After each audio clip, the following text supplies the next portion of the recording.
మావా మనందరం ఫాస్ట్ డెలివరీని ఎక్స్పెక్ట్ చేస్తాం.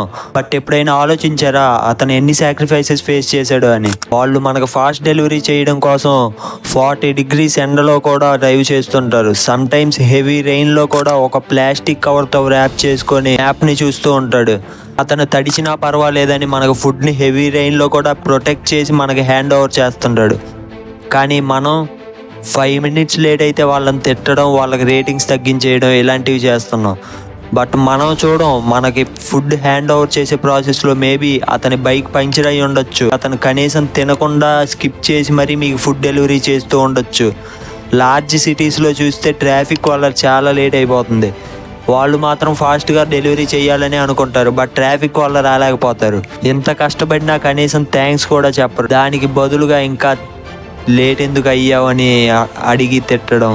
మా డెలివరీ బాయ్స్ కూడా మనలాగే మనుషులే, వాళ్ళేం రోబోట్స్ కాదు.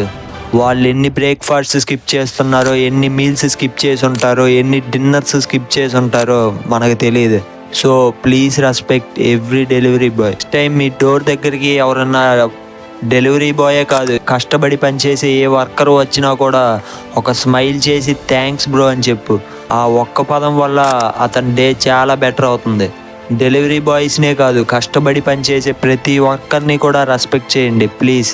డిస్రెస్పెక్ట్ఫుల్గా అయితే మాట్లాడద్దు వాళ్ళని. అండ్ వీడియో నచ్చినట్లయితే లైక్ చేయండి, షేర్ చేయండి, సబ్స్క్రైబ్ చేసుకోవడం మాత్రం మర్చిపోవద్దు.